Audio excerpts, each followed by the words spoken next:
নমস্কার শ্রোতা ভক্তরা, সরস্বতী পূজা উপলক্ষে আজ আমরা জানব সরস্বতী পুজো কবে থেকে শুরু হয়েছিল, কেন সরস্বতী পুজো করা হয়, এছাড়া দেবী সরস্বতীর জন্মকথা আজ আমরা শ্রবণ করব। শ্রোতা ভক্তরা খুব মন দিয়ে শুনবেন। শাস্ত্রে কথিত আছে বেদব্যাস দীর্ঘদিন ধরে ধ্যান করছিলেন, কিন্তু তার সাধনা কিছুতেই সম্পন্ন হচ্ছিল না। তার ধ্যানে সন্তুষ্ট হয়ে দেবী সরস্বতী তার ধ্যানস্থ অবস্থায় তাকে দেখা দিলেন। বেদব্যাসের ধ্যানস্থ অবস্থায় তিনি বেদব্যাসকে বললেন, আজ আমি তোমার উপরে প্রসন্ন হয়েছি, তাই তোমাকে আমি একটি বীজ প্রদান করছি।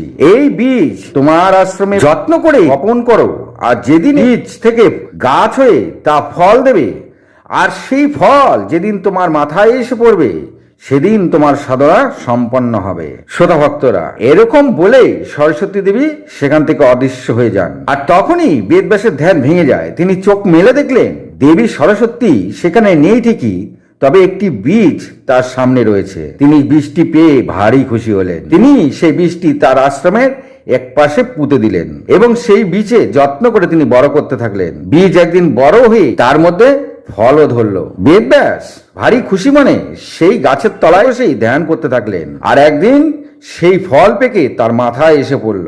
আর মাথায় এসে পড়াতেই বেদব্যাস ভারী খুশি হলেন, কেননা দেবী সরস্বতী বলেছেন যেদিন এই বীজ থেকে গাছ হয়ে ফল দেবে, আর সেই ফল যখন মাথায় এসে পড়বে তখন তার সাধনা সম্পন্ন হবে। তাই সেই ফল তার মাথায় এসে পড়াতে বেদব্যাস ভারী খুশি হলেন, কারণ তার সাধনা সম্পন্ন হয়েছে। তাই তিনি খুশি মনে সেই গাছের তলাতেই দেবী সরস্বতীর পূজা করলেন। আর সেই দিন ছিল মাঘ মাসের শুক্লপক্ষের পঞ্চমী তিথি। তো শ্রোতা ভক্তরা, কথিত আছে সেই দিন থেকেই দেবী সরস্বতীর পূজা শুরু হয়েছিল, অর্থাৎ মাঘ মাসের শুক্লপক্ষের পঞ্চমী তিথি থেকে। শ্রোতা ভক্তরা, আগামী 23শে জানুয়ারি শুক্রবার, বাংলার 9ই মাঘ 1432 হলো সরস্বতী পূজা, অর্থাৎ আগামী শুক্রবার 23শে জানুয়ারি সরস্বতী পুজো। আর পঞ্চমী তিথি শুরু হচ্ছে বৃহস্পতিবার রাত্রি হলেও তার শুক্রবারে গিয়েই পড়ছে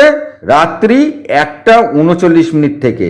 আর পঞ্চমী তিথি শেষ হচ্ছে 23শে জানুয়ারি শুক্রবার রাত্রি 12:29। বোঝা গেল? অর্থাৎ সরস্বতী পূজা আগামী শুক্রবার পড়েছে, অর্থাৎ সরস্বতী পূজা আগামী শুক্রবার সবাই পালন করবে। তো আমাদের দেবী সরস্বতীর পুজো মাঘ মাসের শুক্ল পঞ্চমীতে হয়ে থাকে। আর দেবী সরস্বতী আর যেই ফল তার মাথায় এসে পড়েছিল, সেই ফলটি কি ছিল?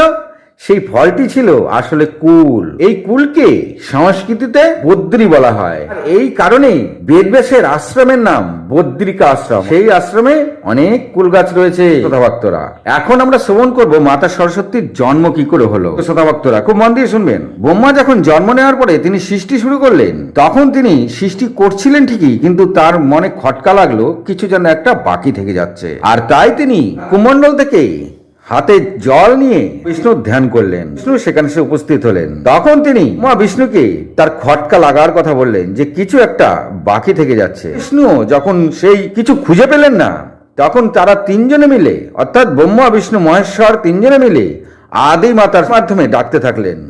আর তখনই সেখানে আদি মাতা এসে প্রকট হলো। আদি মাতা প্রকট হয়ে বুঝতে পারলেন যে তারা তিনজনেই কেন তাকে ডেকে পাঠিয়েছিলেন। আর তাই তিনি তাদেরকে কোনো প্রশ্ন না করে তার ত্রিনয়ন থেকে এক শুভ্র জ্যোতি প্রকাশিত করলেন। আর সেই শুভ্র জ্যোতির থেকে একটি ধবধবে বসন পরা এক শুভ্র জ্যোতি নারী প্রকাশিত হলো, যার এক হাতে ছিল বীণা, অন্য হাতে ছিল বিদ্যা। শ্রোতা ভক্তরা, অর্থাৎ আদিমাতা তার ত্রিনয়নের শুভ্র জ্যোতি থেকে দেবী সরস্বতীর জন্ম দিলেন। আর দেবী সরস্বতীর জন্ম দেওয়ার পরেই আদিমাতা সেখান থেকে অদৃশ্য হয়ে গেলেন। আর তখন ব্রহ্মা বিষ্ণুর মনেও আর কোনো প্রশ্ন থাকলো না যে কেন তাদের মনে খটকা লেগেছিল যে সৃষ্টিতে কিছু একটা বাকি থেকে যাচ্ছে। আর তখন ব্রহ্মা বুঝতে পারলেন যে তার সৃষ্টিতে এই দেবীর প্রয়োজন ছিল। এরপরে তিনি দেবী সরস্বতীকে নিয়ে পুনরায় সৃষ্টি শুরু করলেন। তো শ্রোতা ভক্তরা, দেবী সরস্বতী এক হাতে বীণা, অন্য হাতে বিদ্যা নিয়ে তিনি প্রকট হয়েছিলেন। বীণা অর্থাৎ বাদ্যযন্ত্র, আর পানি মানে হচ্ছে হাত, অর্থাৎ তার হাতে বাদ্যযন্ত্র ছিল, তিনি সেই বাদ্যযন্ত্র বাজাচ্ছিলেন, যা মনে খুবই আনন্দ দিচ্ছিল। আর অন্য হাতে ছিল বিদ্যা। কেন বিদ্যা ছিল? শ্রোতা ভক্তরা, শুধু সৃষ্টি করলেই হবে না, সৃষ্টির সাথে বিদ্যারও প্রয়োজন আছে, আনন্দেরও দরকার আছে। তাই তিনি বিনা পানি ও বিদ্যা নিয়ে প্রকট হয়েছিলেন। তবে বাহন হিসেবে তিনি রাজহংসকে কেন বেছে নিলেন সেটাও এখন জেনে নেব। জলে যদি দুধ মিশ্রণ করে দেওয়া হয়, তবে রাজহংস সেই জল থেকে শুধুমাত্র দুধটাই গ্রহণ করে থাকে, জলটি সে গ্রহণ করে না। এতে দেবী সরস্বতী বোঝাতে চাইলেন, এই জগৎ সৃষ্টিতে এই ভালো মন্দ দুটোই রয়েছে, সেখান থেকে তোমায় ভালোটাই বেছে নিতে হবে এবং শ্রেষ্ঠটাই গ্রহণ করতে হবে। এই রাজহংস কাদা থেকে তিনি নিজের খাবারটাও খেয়ে থাকেন, অর্থাৎ কাদার মধ্যে তিনি যে খাবার খান সেখানে তিনি একটুও কাদা খান না। এতেও দেবী সরস্বতী বোঝাতে চাইলেন, জগতে যত খারাপ থাকুক তার মধ্যেও ভালো রয়েছে, তাই ভালোটাই বেছে নাও আর শ্রেষ্ঠটাই বেছে নিয়ে তাকেই গ্রহণ করো। তো শ্রোতা ভক্তরা, অর্থাৎ জন্ম নেওয়ার পরে আমাদের বিদ্যার প্রয়োজন আছে এবং সেই সাথে মনে আনন্দেরও প্রয়োজন আছে। আর দেবী সরস্বতী যেদিন প্রকাশিত হয়েছিল সেদিন ছিল বসন্ত পঞ্চমী, মাঘ মাসের শুক্ল পঞ্চমী। তো শ্রোতা ভক্তরা, কথিত আছে বিদ্যার দেবী সরস্বতী মাঘ মাসের শুক্ল পঞ্চমীতে জন্ম নিয়েছিলেন, তাই সেদিন থেকেই দেবী সরস্বতীর পূজা করা হয়। তো শ্রোতা ভক্তরা, আজ এই পর্যন্তই। যদি ভালো লাগে একটি লাইক, একটি সাবস্ক্রাইব করে দেবেন। ভালো থাকুন, সুস্থ থাকুন, নমস্কার।